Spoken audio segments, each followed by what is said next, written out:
Chers frères, mes chères sœurs, avec l'aide d'Allah Tabarak wa Ta'ala, on va, bi'idhnillah, vous parler du suivi de la sunna du prophète sallallahu alayhi wa sallam.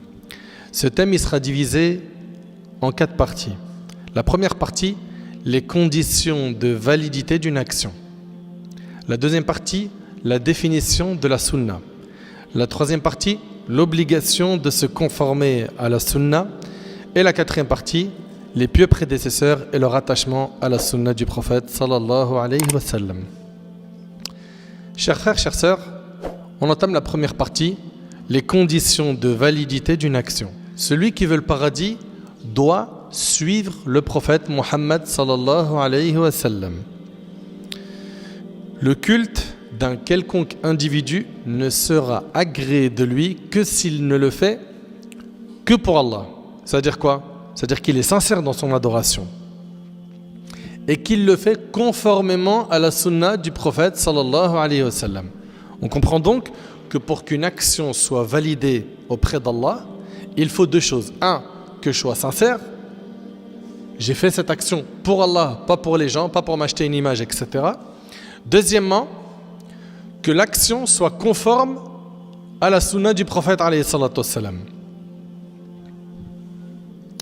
Concernant la sincérité dans l'action, Allah tabarak wa ta'ala dit wa yawma nahshuruhum jami'a thumma naqulu lilladhina ashraku ayna shurakaukum alladhina kuntum taz'umun. Et le jour où il les appellera, Allah ta'ala les appellera le jour du jugement, il dira où sont ceux que vous prétendiez être mes associés? Où sont ceux que vous prétendiez être mes associés? Allah Ta'ala nous a interdit le shirk, le fait d'associer Allah subhanahu wa ta'ala. Le shirk est interdit, que ce soit de l'association majeure ou mineure. Association mineure, l'ostentation, le fait de faire une bonne action, pas pour Allah, mais pour que les gens disent « Masha'Allah, il est dans la religion maintenant, il connaît, il maîtrise. » Ça c'est interdit. Nous quand on fait des adorations, on voue cela à Allah exclusivement. C'est-à-dire quoi? Comme Allah Ta'ala dit « Innama nut'imukum liwajhillah la nuridu minkum jaza'an wala shukura » Nous vous donnons à manger, nous vous nourrissons que pour gagner la satisfaction d'Allah. La nuridu minkum jaza'an, nous voulons de votre part ni récompense, ni remerciement. Nous quand on fait une bonne action, on n'attend pas de récompense. Un cadeau, de l'argent ou autre. Et on n'attend pas de remerciement. On le fait lillah azza wa jal, pour Allah subhanahu wa ta'ala. Et la deuxième condition, on a dit, c'est que l'acte soit conforme à la sunna du prophète sallam. Allah tabarak wa ta'ala dans sourate al-Qasas il dit wa yawma yunadihim fayaqulu madha ajabtumul mursalin. Et le jour où il les appellera, Allah subhanahu wa ta'ala nous dit, et le jour où il les appellera et qu'il dira que répondiez-vous aux messagers? Que répondiez-vous aux messagers? Avez-vous suivi les messagers? Les prophètes, Allah tabarak wa ta'ala, pourquoi il nous les a envoyés? Ce sont nos guides, nos modèles. Allah ta'ala dit Ulaika alladhina hada Allah fabihudahum muqtadi.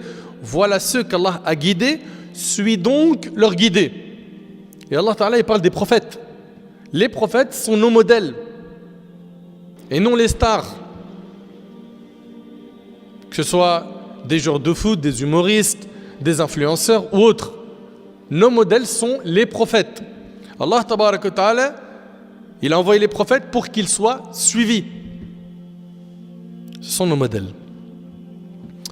Et Abu Hurayra radiyallahu anhu rapporte que le prophète sallallahu alayhi wa sallam a dit Allah exalté ne regarde ni vos corps ni vos images, mais il regarde vos cœurs et vos actes.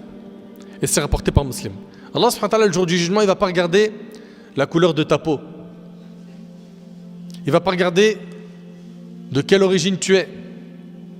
Allah subhanahu wa ta'ala, il ne va pas regarder est-ce que tu es fort ou faible, musclé ou maigre. Non. Allah subhanahu wa ta'ala, il va regarder ton cœur et tes actions. C'est donc là où il faut se concentrer.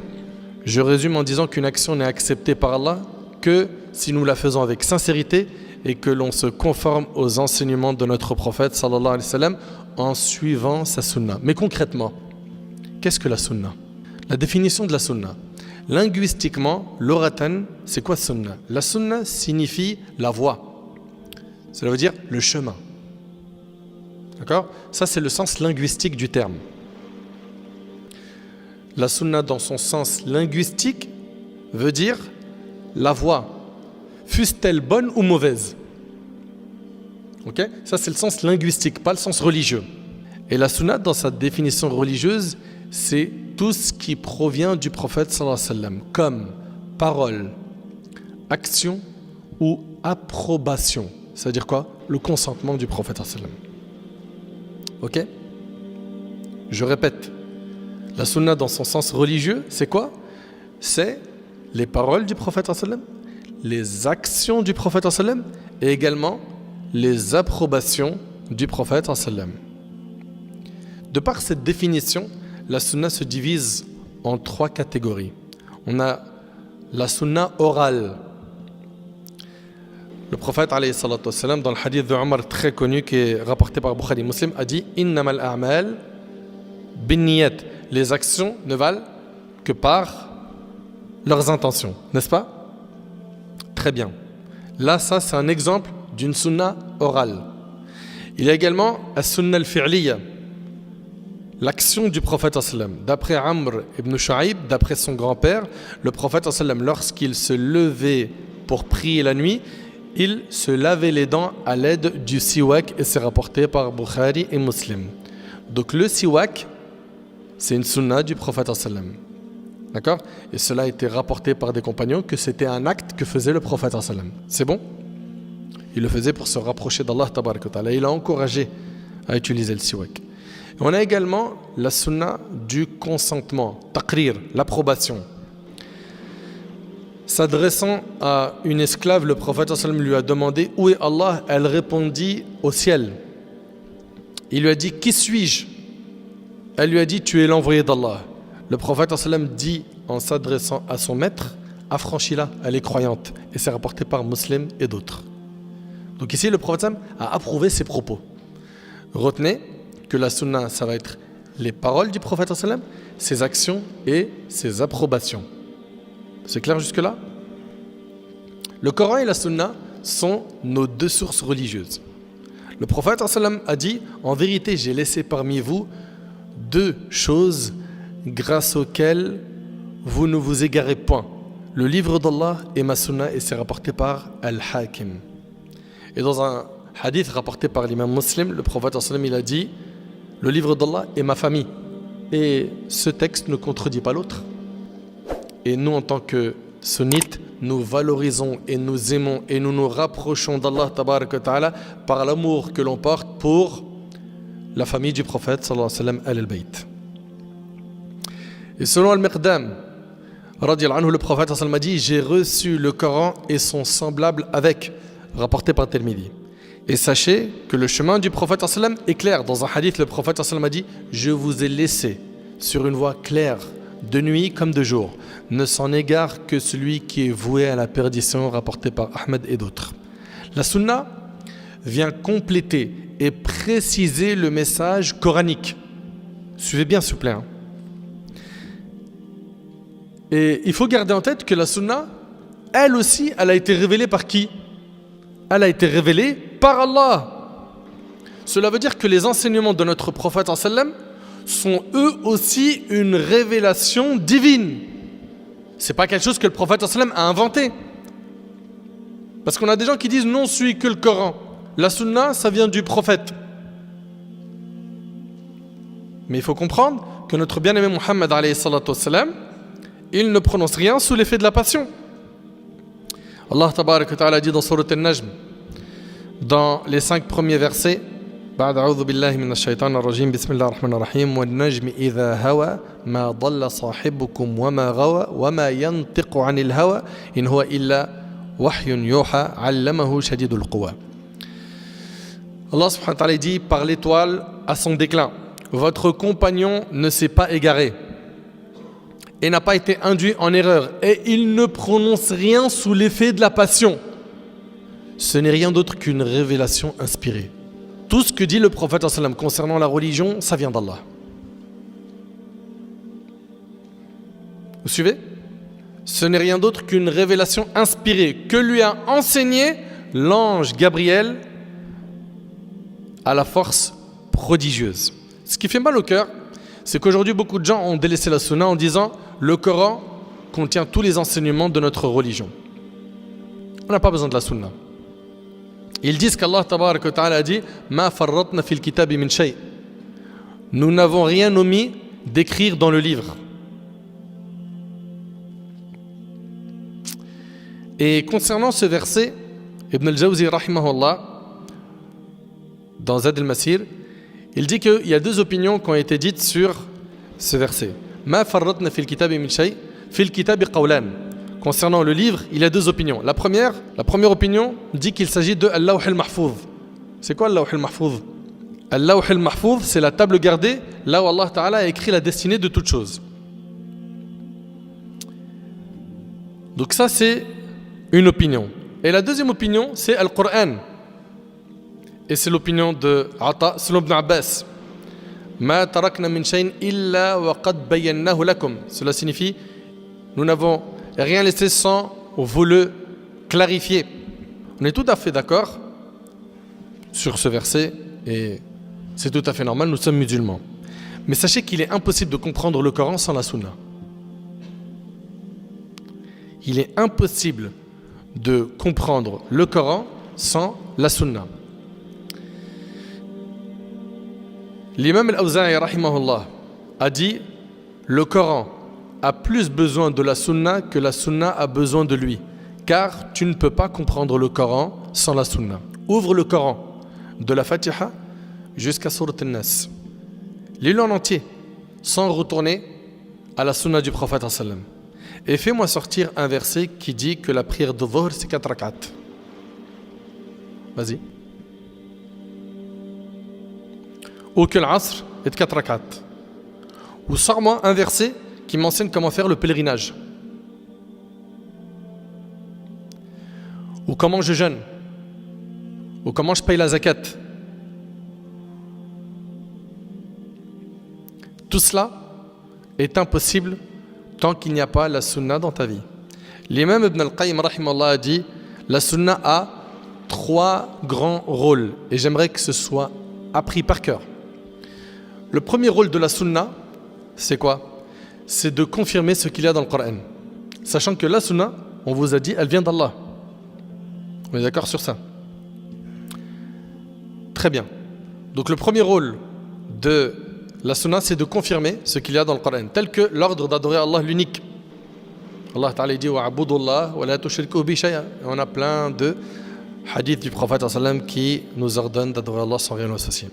D'accomplir la prière, Allah dit Azza wa Jal wa aqimus salat wa atu zakat. Accomplissez la prière et acquittez-vous de la zakat. Et dans la sunna, le prophète sallam, dans le hadith d'Ibn Omar qui est dans les recueils authentiques, il dit Buni al-Islam ala khams, l'islam est bâti sur 5 piliers. Parmi ces 5 piliers, on a quoi? L'accomplissement de la prière. Verser la zakat, jeûner le mois de Ramadan, effectuer le pèlerinage, l'interdiction du shirk, d'associer Allah, du faux témoignage, de la désobéissance aux parents, de tuer sans raison légale, de consommer injustement les biens d'autrui. Donc je dis, je le répète, la sunna a comme premier rôle de confirmer ce qu'il y a dans le Coran. Allah tabarak wa ta'ala, il dit dans Surat An-Nisa Inna Allah la yaghfiru an yushraka bih wa yaghfiru ma duna dhalika liman yasha. Certes, Allah ne pardonne pas qu'on lui donne quelque associé. À part cela, il pardonne à qui il veut. On comprend de ce verset qu'Allah subhanahu wa ta'ala ne pardonne pas à quelqu'un qui est associé à Allah et qui est mort sans se repentir du shirk. Et dans la sunna, dans le hadith de Jabir qui est rapporté par Bukhari Muslim, le prophète sallallahu alayhi wa sallam a dit quiconque meurt en associant à Allah entre en enfer et quiconque meurt sans donner à Allah d'associé entre au paradis. Très bien. Donc on voit ici que la sunna, son premier rôle, c'est de confirmer ce qu'il y a dans le Coran. Très bien. Allah tabaraka wa ta'ala nous ordonne de prier. Dans la sunna, il y a l'ordre de la prière. Et les exemples sont très nombreux. Deuxième rôle de la sunna, c'est d'expliquer le Coran. Allah tabaraka wa ta'ala a dit « Wa aqimus salat wa atu zakat » et accomplissez la prière et acquittez-vous de la zakat. Mais concrètement, comment prier? et quand prier. Combien d'unités de prière à faire dans chaque prière? Qu'est-ce qui annule la prière? Quelles sont les conditions de la prière? Comment faire ses ablutions? Comment? On ne trouve des réponses à ces questions qu'en regardant dans la sunna du prophète sallam, qui, je le répète, elle aussi a été révélée par qui? Par Allah tabaraka wa ta'ala.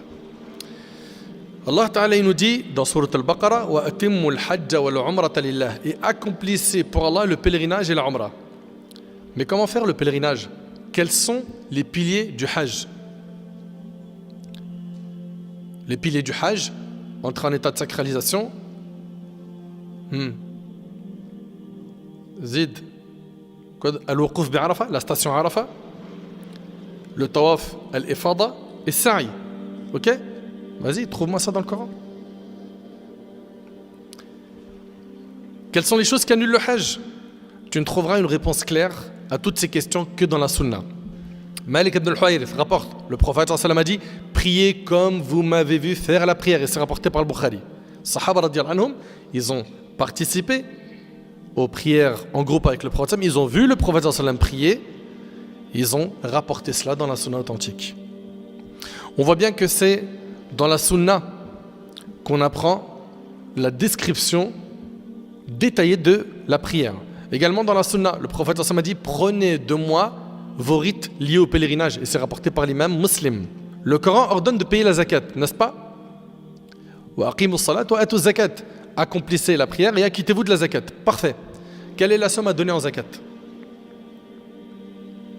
Comment calculer la zakat? Pour ceux qui savent la calculer, ils savent qu'il faut un nisab, la quantité minimale imposable. Dès que tu l'as atteint, tu attends un an du calendrier hégirien. C'est écrit où dans le Coran, ça? Les réponses à tout cela sont dans la sunna. Et on a beaucoup d'autres détails dans la sunna. Donc il faut à tout prix retourner à la sunna. Troisième rôle de la sunna, on a dit jusque-là que le premier rôle c'est de confirmer ce qu'il y a dans le Coran, n'est-ce pas? Jusque-là on a dit quoi? Le premier rôle de la sunna c'est de confirmer ce qu'il y a dans le Coran. Le deuxième rôle c'est d'expliquer ce qu'il y a dans le Coran. Troisième rôle de la sunna c'est de rendre obligatoire une chose que la sunna n'a pas rendue obligatoire, ou d'interdire une chose que le Coran n'a pas interdit. La sunna peut légiférer sur un point que le Coran n'a pas mentionné. Par exemple, l'homme, est-ce qu'il a le droit en islam de porter de l'or? Non, c'est écrit où dans le Coran? Ça, c'est dans la sunna. Également, le vêtement de soie. La soie, pour l'homme, elle est interdite, n'est-ce pas? Zakat al-Fitr, ça se donne quand? Zakat al-Fitr, ça se donne quand? À la fin du Ramadan, c'est écrit où dans le Coran? Et c'est une obligation religieuse. Le jugement par le serment ou par un témoin, ou l'interdiction de la viande de l'âne, et j'en passe. Selon Al-Miqdam, le prophète a dit: j'ai reçu le Coran et son semblable avec, et c'est rapporté par Tirmidhi. L'imam Al-Awza'i rahimahullah, il a rapporté que Hassan ibn Atiyya a dit: Gabriel, Jibril, l'ange Gabriel, transmettait la révélation divine au messager d'Allah sallallahu alayhi wa sallam, et la sunna expliquait le Coran. Et selon Abdullah ibn Amr ibn al-As radiyallahu anhu an jami' as-sahaba, le prophète sallallahu alayhi wa sallam a dit: Allah pardonne aux martyrs toutes choses à l'exception de ses dettes. Et c'est rapporté par Muslim. Et dans la version de Nasa'i, le prophète sallam ajouta: Gabriel m'en a informé. Donc il faut comprendre que la sunna aussi a été révélée par Allah comme le Coran. Ce n'est pas quelque chose qui a été inventé par notre bien-aimé alayhi salatu wassalam. Qui peut me récapituler les trois rôles de la sunna? Vas-y. Avant ça, confirmer ce que le Coran nous dit. 2. Expliquer ce qu'il y a dans le Coran. Et 3. Rendre obligatoire ou interdire quelque chose que le Coran n'a ni rendu obligatoire ni interdit. C'est bon? Et là on entame bi'idhnillah la troisième partie qui est l'obligation de se conformer à la sunna du prophète sallam.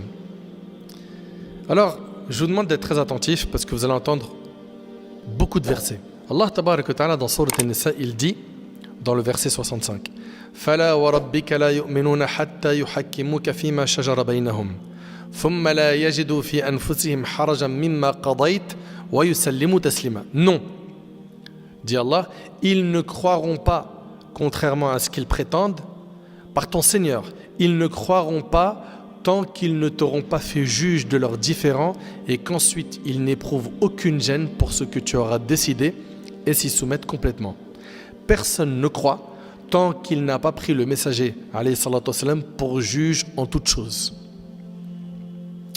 Ce qu'il juge est la vérité à laquelle il faut se soumettre tant en apparence qu'en son fort intérieur d'une manière totale, sans aucune objection, résistance ni contestation. Rappelez-vous, il ne prononce rien sous l'effet de la passion. Ce n'est autre qu'une révélation émanant de son Seigneur. Allah Ta'ala il dit dans Surat Al-Ahzab, Surat 33, verset 36, وَمَا كَانَ لِمُؤْمِنٍ وَلَا مُؤْمِنَةٍ إِذَا قَضَى اللَّهُ وَرَسُولُهُ أَمْرًا أَن يَكُونَ لَهُمُ الْخِيرَةُ مِنْ أَمْرِهِمْ وَمَن يَعْصِ اللَّهَ وَرَسُولَهُ فَقَدْ ضَلَّ ضَلَالًا مُبِينًا. Il n'appartient pas à un croyant ou à une croyante, une fois qu'Allah et son messager ont décidé d'une chose, d'avoir encore le choix dans leur façon d'agir. À partir du moment où Allah subhanahu wa ta'ala il a choisi quelque chose pour toi, ou son bien-aimé alayhi salatu wassalam, tu n'as plus le choix dans ta façon d'agir. Tu dois donc te conformer à l'ordre divin ou prophétique. Et quiconque désobéit à Allah et à son messager, c'est égaré certes d'un égarement évident. Allah Ta'ala il dit dans Surat Al-Hujurat, Surat 49, dans le premier verset, يا أيها الذين آمنوا لا تقدموا بين يدي الله ورسوله واتقوا الله إن الله سميع عليم. Ô vous qui avez cru, ne devancez pas Allah et son messager et craignez Allah. Allah est audient et omniscient. Ne devancez pas Allah et son messager, ni en parole ni en acte. Ibn Abbas radiyallahu anhu a dit, en commentant ce verset, ne dites rien qui soit contraire au Coran et à la Sunna. Dans Surat Al-Imran, Allah Ta'ala il dit, dans la Sourate 3, verset 31, قل إن كنتم تحبون الله فاتبعوني يحببكم الله ويغفر لكم ذنوبكم والله غفور رحيم. Dis, si vous aimez vraiment Allah, suivez-moi. Vous aimez vraiment Allah, suivez-moi. Suivez le prophète sallam. Allah vous aimera alors et vous pardonnera vos péchés. Allah est pardonneur et miséricordieux. Quiconque prétend aimer Allah et ne suit pas la voie du messager d'Allah sallam est menteur jusqu'à ce qu'il se conforme à la loi et à la religion de Muhammad sallam en toutes ses paroles, ses actes et ses affaires. Un sage a dit, ce qui importe n'est pas de prétendre aimer Allah, mais d'être aimé par Allah. Tu veux être aimé par Allah? Suis le prophète sallam. Allah tabarak wa ta'ala nous dit, en plus de cela, que si on suit le prophète sallam, on sera guidé. On sera guidé vers le droit chemin. Dans Surat An-Nur, Surat 24, verset 54, wa in tuti'uhu tahtadu. Et si vous lui obéissez, vous serez bien guidé. Vous obéissez au prophète sallam, vous serez bien guidé. Allah Ta'ala a dit dans Surat Al-An'am, Surat 6, verset 153, wa anna hadha sirati mustaqima fattabi'uhu wa la tattabi'u as-subul fatafarraqa bikum an sabilihi dhalikum wassakum bihi la'allakum tattaqun. Et certes ceci est mon chemin dans toute sa rectitude. Suivez-le donc et ne suivez pas les autres sentiers, car ceci vous écarterait de sa voie. Voilà ce qu'il vous enjoint, ainsi le craindrez-vous. Le prophète sallam nous a d'ailleurs clairement indiqué la signification de ce verset dans le hadith suivant rapporté par Ibn Mas'ud. Le hadith on le retrouve chez l'imam Ahmad, Ibn Hibban et Al-Hakim.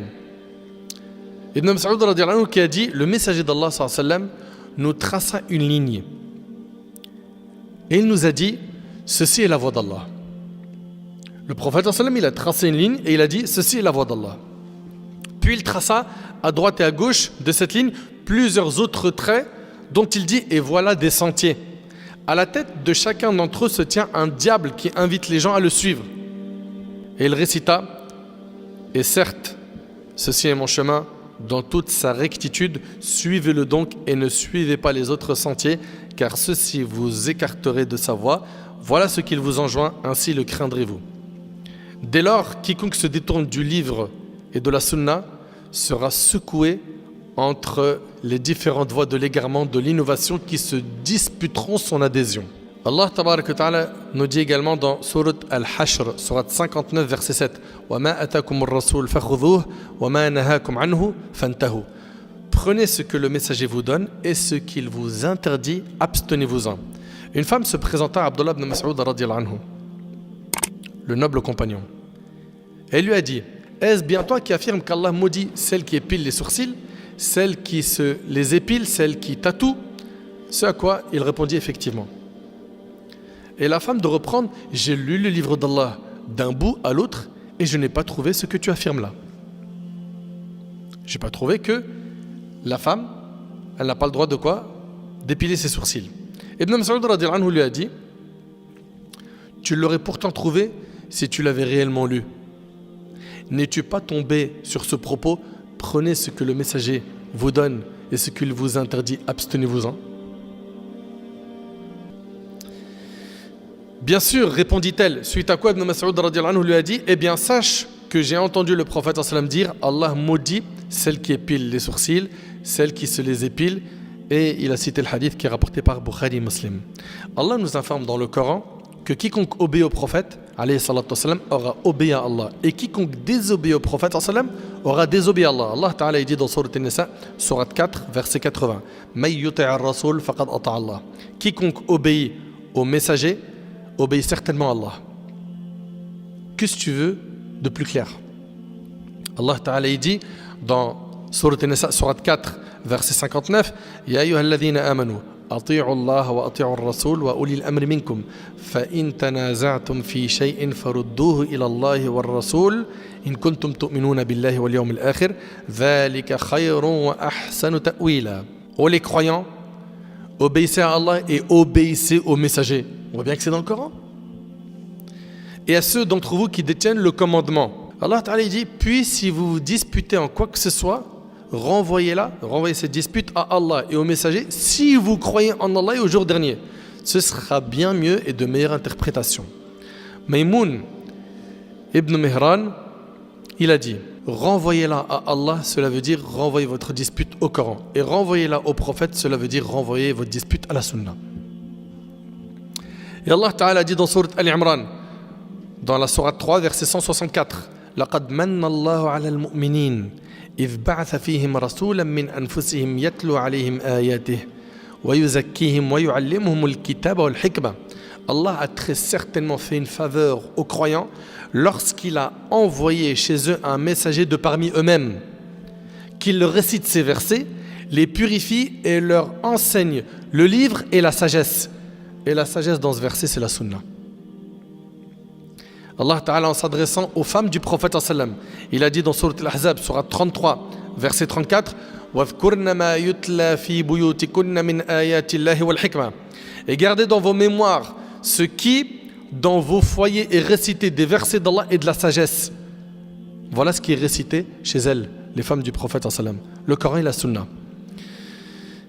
Et je vous rappelle ce verset: قل إن كنتم تحبون الله فاتبعوني يحببكم الله ويغفر لكم ذنوبكم والله غفور رحيم. Dis: si vous aimez vraiment Allah, suivez-moi, Allah vous aimera et vous pardonnera vos péchés. Allah est pardonneur et miséricordieux. Quiconque prétend aimer Allah et ne suit pas la voie du prophète sallam est menteur jusqu'à ce qu'il se conforme à la loi et à la religion de Muhammad sallam en toutes ses paroles, ses actes et ses affaires. Allah subhanahu wa ta'ala, il nous dit en plus de cela que si on suit le prophète, on va être quoi? Guidé vers le droit chemin. Wa in tuti'uhu tahtadu. Allah ta'ala dit: et si vous lui obéissez, vous serez bien guidé.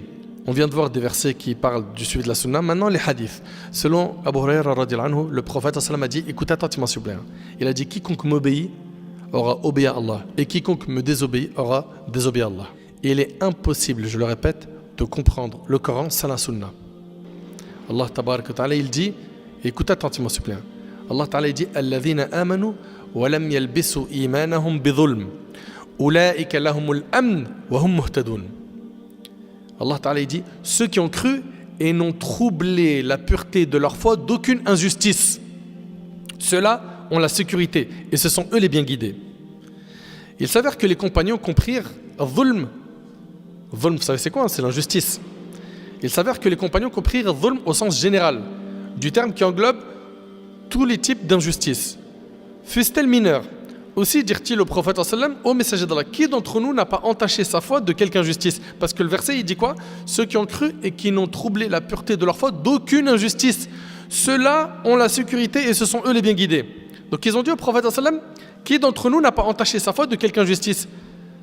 Et le prophète sallam de répondre, il ne s'agit pas de cela, mais uniquement du polythéisme, le shirk. Donc le mot injustice dans le verset ici voulait dire quoi? Le shirk, le fait d'associer Allah subhanahu wa ta'ala.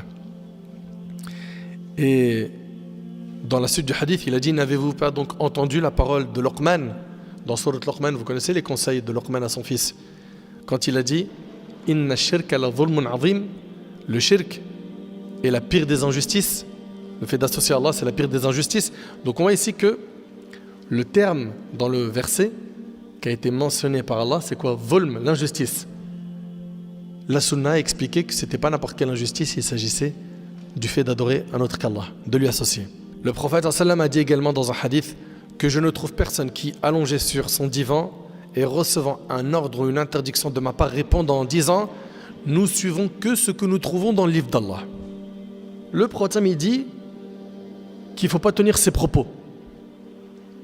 Il dit que je ne trouve personne qui, allongé sur son divan et recevant un ordre ou une interdiction de ma part, répond en disant « Nous suivons ce que nous trouvons dans le livre d'Allah ». Et c'est rapporté par le Bukhari. Une autre version mentionne que le prophète m'a dit que l'on sache que j'ai reçu le Coran et son équivalent avec. Il y a une autre version dans laquelle il est ajouté « Certes, ce que le messager d'Allah déclare illicite est identique à ce qu'Allah déclare illicite ». De tous ces versets, ces hadiths, on voit bien qu'il faut à tout prix obéir au prophète sallallahu alayhi wa sallam. Inutile de dire, oui mais dans la sunna il y a des hadiths faibles, des hadiths qui sont authentiques, ce qui voudrait dire que la sunna est moins sûre que le Coran. On répond à ces gens-là en disant qu'Allah tabaraka ta'ala a protégé la sunna de son prophète en envoyant des hommes avec un H majuscule, des grands savants qui étaient des spécialistes dans la vérification des hadiths. On a des livres sur les hommes qui rapportent les hadiths, Kutub al-Rijal, et des critiques sont émises sur les rapporteurs qui n'étaient pas fiables, qui mentent, etc., etc. Donc par la grâce d'Allah tabaraka ta'ala, Allah subhanahu wa ta'ala qui a préservé le Coran, il a préservé la sunna en envoyant ces hommes. Ils ont donc fait un travail pour que l'on sache qu'est-ce qui est faible, qu'est-ce qui est authentique, qu'est-ce qui est inventé, etc., etc. L'imam Malik, rahimallah, il a son célèbre recueil Al-Muwatta.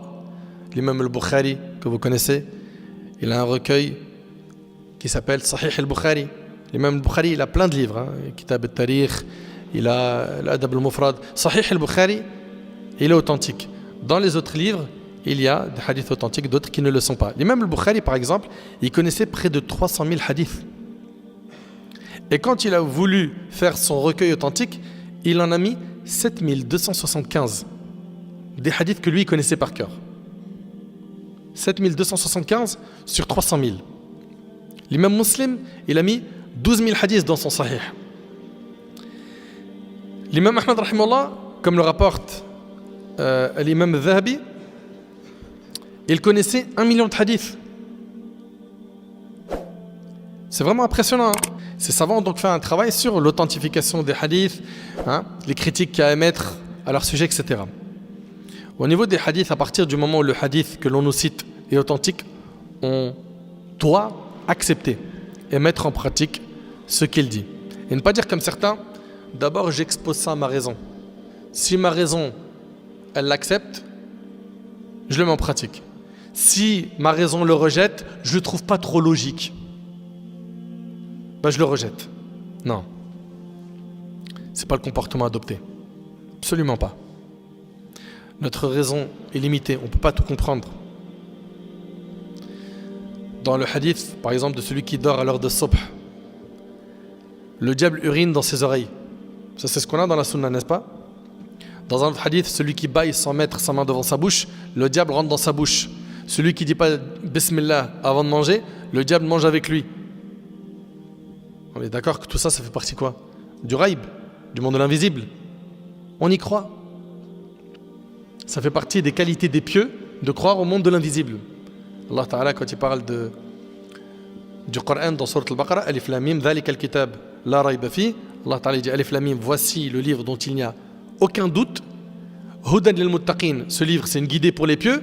Leur description, alladhina yu'minuna bil ghayb. Ceux qui croient au monde de l'invisible. Nous en tant que croyants, on croit au monde de l'invisible. Okay? Ces choses-là qui ne sont pas visibles à l'œil nu, n'est-ce pas? Que quelqu'un quand il dort, le diable urine dans ses oreilles, etc. Ce sont des choses qui ont été dites par le prophète sallam. Il ne prononce rien sous l'effet de la passion. À partir du moment où c'est authentique, c'est terminé. On y croit. Même si la raison a du mal à comprendre ou à imaginer la chose, ce n'est pas une condition. Que ta raison comprenne la chose. Comprenez que notre raison, elle est limitée. Quatrième partie, et c'est la dernière. Les pieux prédécesseurs et leur attachement à la sunna.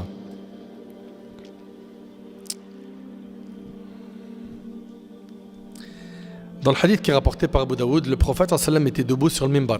Le prophète sallam était en train de faire le discours du vendredi. Puis il a dit aux compagnons, asseyez-vous. Pendant ce temps, Ibn Mas'ud radhiyallahu anhu, il n'était pas encore rentré à la mosquée. Mais il a entendu l'ordre, asseyez-vous. Qu'est-ce qu'il a fait? Il s'est assis immédiatement à sa place. C'est comme ça qu'ils étaient radhiyallahu anhu. Il faisait très chaud. Mais il a entendu l'ordre et s'est assis. En sortant, le prophète sallam lui a dit, pourquoi es-tu resté dehors? Il lui a dit, j'ai entendu, alors que j'étais encore à l'extérieur, asseyez-vous, je ne voulais pas te désobéir. Voilà comment ils étaient les compagnons. D'après Abdullah ibn Omar, le prophète sallam s'était fait une bague en or, dont il plaçait le chaton du côté de la paume de sa main chaque fois qu'il la mettait. Les fidèles ayant fait faire également des bagues en or, le prophète sallam monta en chair, il montait sur le mimbar, il a arraché sa bague et dit, j'avais fait faire cette bague dont je plaçais le chaton du côté de la paume de ma main. Il la jeta et dit, par Allah, je ne la porterai plus. Les fidèles en firent autant dès l'heure. Ils ont vu le prophète sallam jeter sa bague, ils l'ont fait immédiatement. Et c'est rapporté par Muslim. D'après Ibn Abbas, le prophète sallam vit une bague d'or au doigt d'un homme. Une bague en or. Et on l'a dit que l'homme n'a pas le droit de porter de l'or, n'est-ce pas?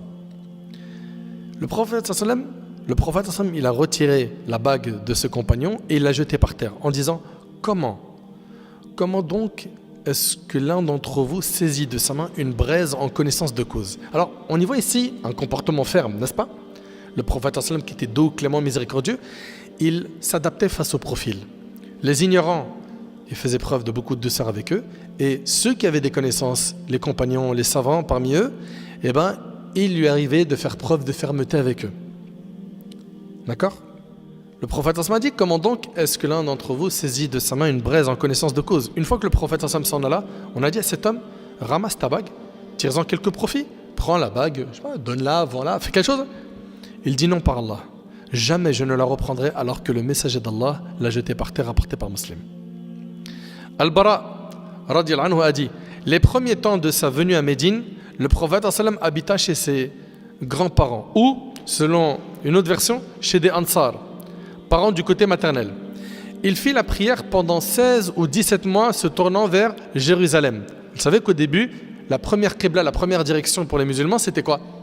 Jérusalem. Puis après, Allah subhanahu wa ta'ala a donné l'ordre de se diriger vers la Mecque dans la prière.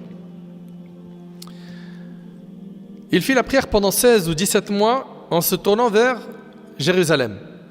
Alors qu'il eut aimé s'orienter vers la Mecque, la première prière qu'il accomplit vers la Mecque fut celle de l'après-midi, en compagnie d'un groupe de fidèles. L'un d'eux, en s'en allant, écoutez bien, il s'agissait ici du Asr, l'un d'eux en s'en allant passa près d'un oratoire où des fidèles étaient en prière. Il leur a dit, je jure par Allah que je viens de faire la prière avec le prophète, avec l'envoyé d'Allah, tout en étant tourné en direction de la Mecque. Les compagnons, ils étaient en prière, ils ont entendu l'information, ils étaient en direction de la Palestine, et ils se sont retournés en prière en direction de la Mecque.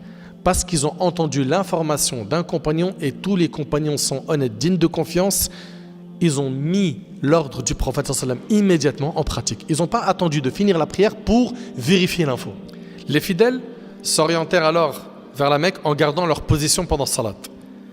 les Juifs avaient considéré avec satisfaction, de même que les chrétiens, l'orientation vers Jérusalem. Et lorsqu'ils virent le prophète sallam se tourner vers la Kaaba, ils lui en firent grief. Ce hadith-là, il est rapporté par l'imam al-Bukhari, il est également chez l'imam Muslim. Lorsqu'Allah tabaraka wa ta'ala a interdit l'alcool dans Surat al-Ma'idah, Anas ibn Malik, radiyallahu anhu, ce noble compagnon, a dit « Une nuit, je devais servir l'alcool aux gens. » Le hadith, il est rapporté par le Bukhari. Anas, il dit « Une nuit, je devais servir l'alcool aux gens. » L'alcool, il a été interdit par étapes. Il y a eu plusieurs révélations pour interdire l'alcool. Allah Ta'ala a révélé plusieurs versets pour interdire l'alcool. Les gens se mirent à boire jusqu'à ce qu'une personne vint à nous et nous dit « Aux gens, Allah vient de révéler l'interdiction de la consommation de l'alcool. » Puis il leur récita le verset qui est dans Surat al-Ma'idah « Innama yuridu ash-shaytanu an yuqi'a baynakum al-adawata wal-baghdha fi al-khamri wal-maysir wa yasuddakum 'an adh-dhikr wa yasuddakum 'an dhikrillah wa 'ani as-salah fa hal antum muntahun » Le diable ne veut que jeter parmi vous à travers le vin et le jeu de hasard l'inimité et la haine, et vous détournez d'invoquer Allah et de la salat. Allez-vous donc y mettre fin? Après avoir entendu ce verset, ils dirent « Nous y mettons fin ». Direct, ils n'ont pas hésité une seconde. Subhanallah. Dès qu'ils ont entendu l'ordre venant d'Allah tabaraka wa ta'ala, qui a été récité par un compagnon, tout de suite ils ont arrêté de consommer l'alcool. Aujourd'hui, il est possible qu'une personne, elle apprend ça, elle se dit « Ok, d'accord, laisse-moi un peu, je vais diminuer la dose. Je vais passer d'une bouteille à un verre par semaine, c'est bon ?» Regardez, subhanallah, le réflexe des compagnons. Radiyallahu anhum. Subhanallah, ils ont entendu de la part d'Allah que c'était haram, tout de suite, ils se sont abstenus. Qui d'entre nous est rapide dans le fait d'obéir à Allah et à son messager alayhi salam? Si ton cœur est plein d'amour d'Allah et de son prophète, conforme-toi à leurs ordres. Abbas ibn Rabi'a radiyallahu anhu an jami' as-sahaba dit « J'ai vu Omar al-Khattab embrasser la pierre noire. » Vous savez que c'est recommandé. La pierre noire, elle est où? Non, elle est après le coin yéménite sur la Kaaba. J'ai vu Omar al-Khattab embrasser la pierre noire en disant, regardez ce qu'il a dit, Omar al-Khattab. Il a dit « Je sais que tu es une pierre ne pouvant faire ni bien ni mal. Si je n'avais pas vu le messager d'Allah t'embrasser, je ne t'aurais pas embrassé. » C'est rapporté par Bukhari et Muslim. Le prophète sallam a embrassé une pierre, Omar il a fait comme lui. Dans le Hajj, on prend des cailloux que l'on jette dans les stèles, n'est-ce pas? Pourquoi on fait ça? Parce que le prophète sallam a fait cela. Et c'est lui qui a dit « Prenez de moi vos rites. » C'est-à-dire qu'on doit le suivre concernant les rites du pèlerinage. Quand on fait le pèlerinage, on tourne autour de la Kaaba. C'est un bloc de pierre. On fait des allers-retours entre Safa et Marwa. C'est quoi? C'est des monticules, n'est-ce pas? Il est recommandé d'embrasser une pierre, de jeter des pierres. On comprend que dans la religion, qu'est-ce qu'on fait? On suit. Même si ton cerveau ne capte pas pourquoi il faut faire ça. Suis. Ok? C'est authentique, tu suis. La mère des croyants, Aïcha radiyallahu anha, la femme du prophète sallam, remarqua la dévotion exemplaire d'Abdullah envers le prophète sallam et dit « Personne ne marcha sur les pas du prophète sallam aux endroits qu'il illuminait comme le fit Ibn Omar, le compagnon Abdullah ibn Omar. » Et Abdullah ibn Omar, c'est un compagnon qui est vraiment impressionnant. Il était connu pour être très attaché à la sunna du prophète sallam. On rapporte qu'Abdullah ibn Omar, et c'est le Bazar qui rapporte ce texte, Abdullah ibn Omar se dirigeait vers un arbre se trouvant entre la Mecque et Médine et il faisait la sieste sous cet arbre. Entre la Mecque et Médine, il y avait un arbre précis, il allait faire la sieste là-bas et il rapportait que le prophète sallam a fait cela. Abdullah ibn Omar, c'est quelqu'un qui a tellement aimé le prophète sallam qu'il a suivi le prophète sallam non seulement dans ses adorations mais même dans ses habitudes. Ibn Sirin rapporte « J'étais en compagnie d'Ibn Omar à Arafat. Puis je le suivis lorsqu'il allait accomplir la prière de Dhuhr et celle du Asr, présidée par l'imam. nous fîmes ensuite avec certains de mes compagnons la station à Arafat. Arafat, c'est un endroit où les pèlerins se rendent pendant le pèlerinage. Donc il dit avec certains de mes compagnons, il dit donc ici, nous fîmes ensuite avec certains de mes compagnons la station à Arafat. Puis nous déferlâmes avec l'imam jusqu'au détroit près de Mazamaïn. Là il s'arrêta. Nous fîmes de même, croyant qu'il voulait faire la prière. Alors celui qui lui tenait sa monture expliqua, il ne va pas prier. Il a plutôt évoqué qu'arrivé à cet endroit, le prophète avait fait ses besoins naturels, alors il a voulu en faire autant.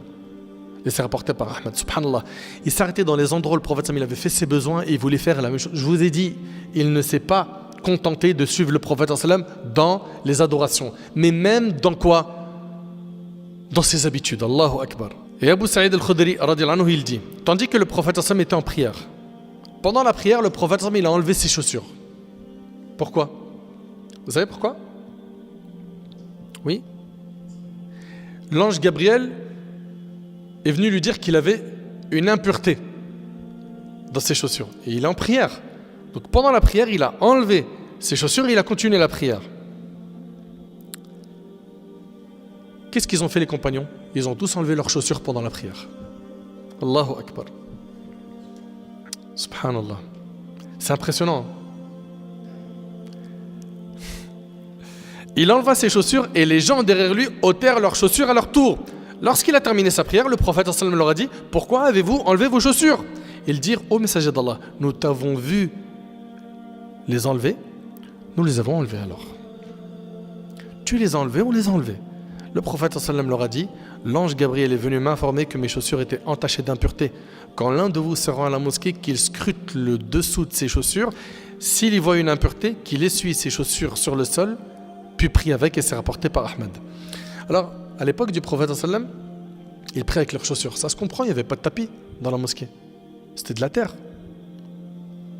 Et attention, jusqu'à aujourd'hui, c'est autorisé de prier avec ses chaussures. Pas sur le tapis dans la mosquée.